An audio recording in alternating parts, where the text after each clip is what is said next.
乌护法一见到来人是青海尊者，立马挣扎着大喊道：青海尊者，快出手将这萧炎擒下，他是店主指明要擒住之人。萧炎见乌护法竟还有力气叫喊，立马再次用火焰将其包裹，随后将其塞进玉瓶封口之后放入纳戒。青海见萧炎如此嚣张，居然敢当着自己的面封印乌护法，脚掌轻踏虚空，一记空间凝固，就想拿下萧炎。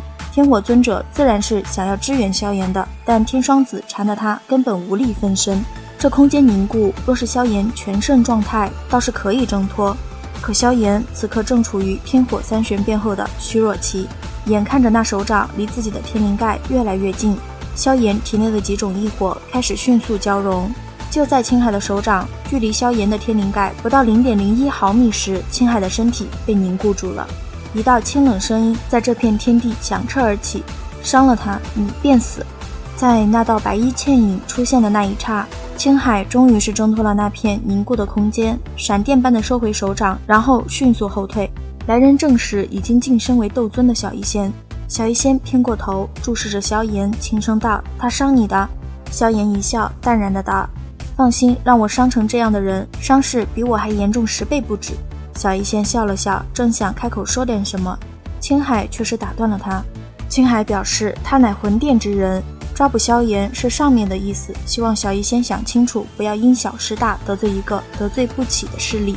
小医仙却是一笑道：魂殿没有听说过，即便听说过，也比不上他的一丝毛发重要。青海一听，顿时就炸毛了，立马就冲着小医仙出手了，一边出手一边不忘交代他带来的人，先将萧炎擒住，他负责牵制小医仙。甘大9人收到指令后，瞬间就将萧炎围了起来。与此同时，小医仙喷吐出一道灰色雾气，将萧炎完全笼罩了进去。甘大等人懵逼了，这雾气一看就很毒好吗？甘大随手指了一名先头兵去探探雾气，结果那人的斗气刚接触到灰雾，整个人都变成灰色的了。小医仙见这些家伙确实是束手无策，才彻底安心的同青海战作了一团。青海此时那叫一个憋屈啊！小医仙的恶难毒体太诡异了，一边对战，那毒气一边往青海的身体里钻，没过多久，青海就被小医仙击退了好几步。小医仙却没有乘胜追击，脚步一转回到了萧炎身边，玉手一招就收回了灰色雾气。与此同时，天火尊者也出现在了萧炎身边。天火尊者一现身便是沉声道：萧炎有伤，我们人手不够，不要在这里与他们纠缠，先离开再说。小医仙微微点头，这种地方的确不适合久留。天火尊者见小医仙没有异议，留下一句带萧炎先走的话，就闪身一拳轰在了那寒雾屏障之上。此时刚将体内毒气驱除完毕的青海才反应过来，他们这是要逃。青海立马召集天双子拦住萧炎几人。开玩笑，他冰河谷兴师动众的来，若是最后还被萧炎等人逃掉了的话，还有没有脸面了？青海两人的身形刚刚掠出，小医仙的灰色毒气顿时弥漫而出。那天双子与青海都被这毒气给毒怕了，下意识就停了下来。这一停，天火尊者就将寒气屏障给轰碎了，一把吸扯过萧炎。天火尊者冲着小医仙喝道：走！一道轻叹声突然从其上方的扭曲空间中传出。没想到恶难毒体居然还能被控制，唉，我倒是失算了。话音刚落，一方冰寒王座从那空间之中浮现，来人竟是冰尊者。萧炎三人那前冲的身形立马便是闪电般的暴退。谁都没想到，那冰河谷谷主冰河竟然为了恶难毒体亲自出谷了。冰河扫了一眼在场的冰河谷弟子，出声道：天蛇呢？天双子十分尴尬地指了指邺城中某处的巨坑，里面正躺着重伤昏迷的天蛇。冰河似是觉得有些丢脸，就没有再说话，只是那围绕在其周身的雪花转得更快了。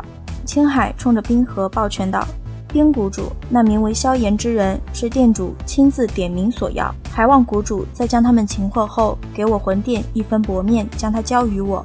冰尊者听到这话，思索了片刻，倒是收起了想要将萧炎一同抓走的念头。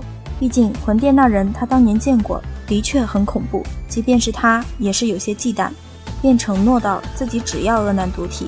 冰尊者现身之时，萧炎的脑子里就闪现了各种逃生之法，可是在绝对的实力面前，他们逃生的几率几乎为零。小医仙轻轻地抓住了萧炎的手，低声耳语道：待会儿我拦住他们，你与药老先生找机会走。冰尊者似乎是听到了小医仙的话语般，火热地盯着小医仙柔声道：你随我走，我不会伤你。小医仙怎么可能相信他的鬼话，一记毒箭就朝着冰尊者的眉心射来。那冰尊者却是一笑，嘴中一吸，居然是生生将之吸进体内，吸完还一脸享受得到，这便是最为纯正的恶难毒气吗？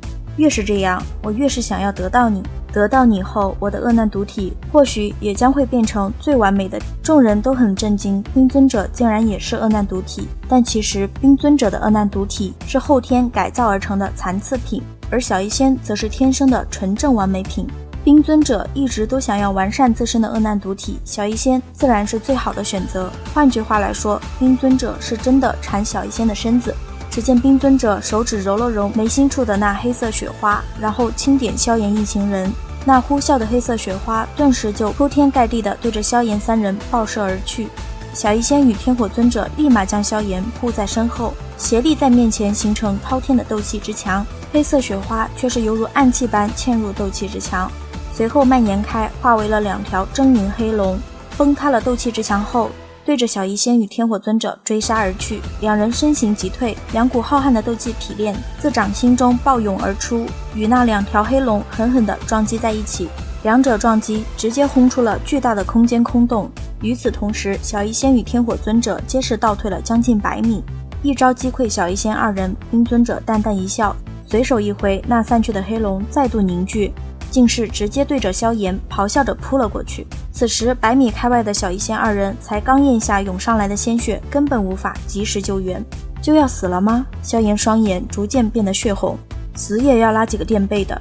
一朵略微有些虚幻的火莲缓缓地在萧炎掌心浮现，那黑龙也是在萧炎瞳孔之中迅速放大。就在萧炎手中的毁灭火莲即将浮现的那一刹，2道苍老的身影诡异浮现，袖袍挥动间就将那条黑龙生生击溃。与此同时，一道已经深深刻印在萧炎心底的声音缓缓响起：他若伤了冰河谷便没了。没错，来人正是薰儿。好了，本期分享就到此结束喽。视频都看到这里啦，给牛奶点个赞吧。订阅了的朋友记得开启小铃铛哟，这样就不会错过牛奶的更新啦。感谢您的耐心观看，拜拜，下期再见。